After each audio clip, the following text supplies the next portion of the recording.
অনেকদিন পরে নবদ্বীপ মনাস্তিরের ভেতরে ঢুকলাম আর কি। সোভিয়েত আমলে এদিকে তেমন একটা ঢোকা হয়নি, কিন্তু পরবর্তী পর্যায়ে একাধিকবার এসেছি। আজ তো মস্কো এলাম কিছুক্ষণ আগে, সেবাকে বললাম চল হাঁটতে যাই, এলো না। তখন ভাবলাম ঠিক আছে, আমি এই দিক দিয়ে আমার ইচ্ছে ছিল ওই লেকটার ওদিকে যাওয়া, পরে ঠিক করলাম না, এই দিক দিয়ে যাই আর কি। একটা কারণ হলো ইতিমধ্যেই যে রিমন্টের কাজটা শেষ হয়ে গেছে।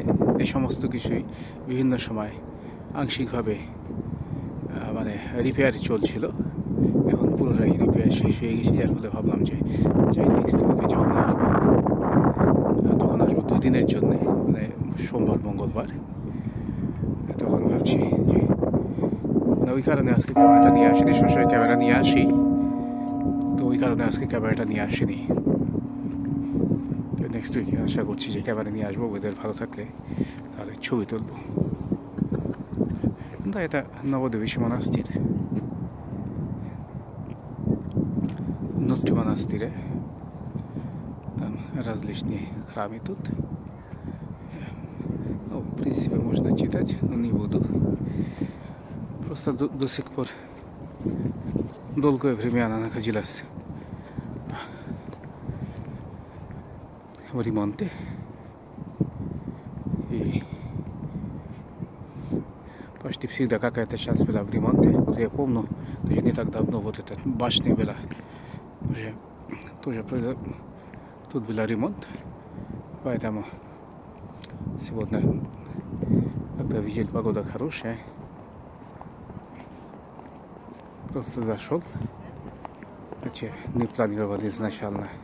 Ну, как-то уходно.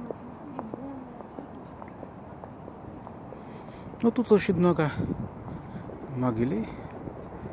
На самом деле основное кладбище находится вот за этим, то есть вот это еще часть, то есть половина, и дальше за стеной. এটা আসলে একটা গ্রেভিয়ার্ড, এবং এই যে এই গ্রেভিয়ার্ডের মূল এটা হলো যে আপনার ওই যে ওইখানে যে ওয়ালটা দেখা যাচ্ছে, ওয়ালের বাইরে অন্য একটা ইয়ে করার জায়গায়। তবে এখানে প্রচুর সমাধি আছে, এবং এই সমাধিগুলো মূলত হলো যেটুকু বুঝতে পারি সেটা হলো অক্টোবর সমাজতান্ত্রিক বিপ্লবের আগে বিভিন্ন লোকজন, এখানে সব নাম করা সমস্ত লোকজনই আছে আর কি, সমস্তই জোরেই। এখানে বিভিন্ন ইউনিভার্সিটির টিচার, নাম করা বিজ্ঞানী, কোনো কী বলে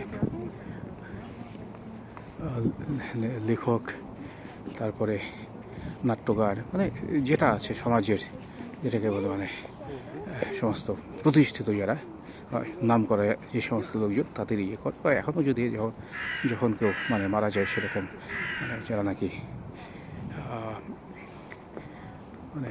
সমাজের সম্মানিত ব্যক্তি, তাদের অনেককে এখানে সমাহিত করে। মস্কোর বিভিন্ন গ্রেভিয়ার্ডই করে, তার একটা হলো এখানটায়। লোকজন আসে এখানে সবসময়, টুরিস্ট দিয়ে ভর্তি ছিল। এটা শুধুমাত্র বিদেশি না, মস্কোর রাশিয়ার বিভিন্ন শহর থেকে এখানে আসে দেখার জন্য আর কি। গেট দিয়ে বেরোবো, এটাকে বলে চাষক নেয় জায়গাটাকে। এখানে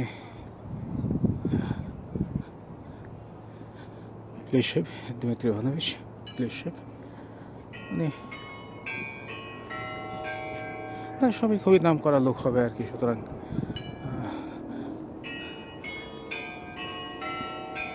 এই তো সোলাভিয়ভ, ভ্লাদিমির সোলাভিয়ভ খুব নাম করা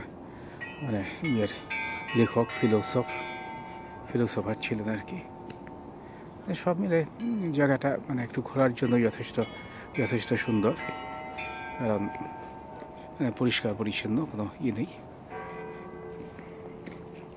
5টা বাজলো, 5টার ঘন্টা।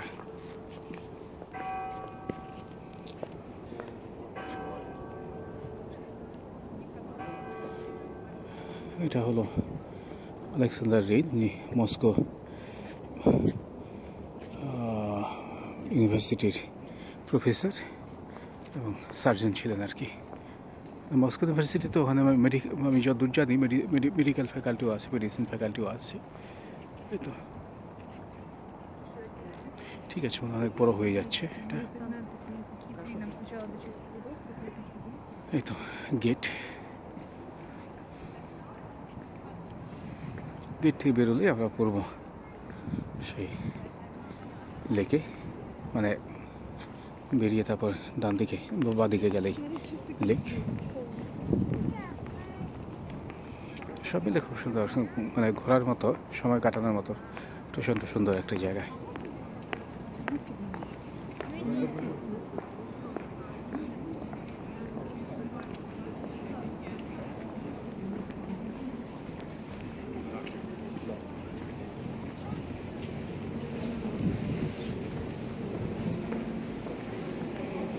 সব কিছুই মানে কিছুদিন আগে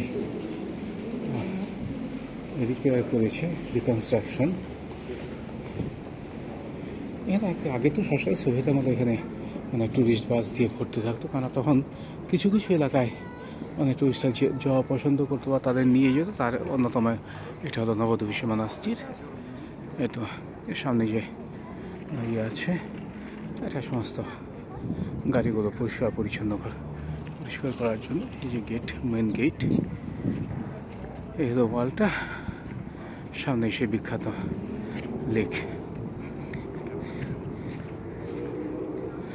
এখনো বোঝা যাচ্ছে যে বরফ পুরাপুরি মানে গলেনি, এখনো বরফ আছে। যাক, আমি এখানেই শেষ করছি। সামনে মস্কো সিটি দেখা যাচ্ছে, সুন্দর আবহাওয়া বোঝা যাচ্ছে আর কি। মস্কো থেকে সবাইকে আবারও শুভেচ্ছা।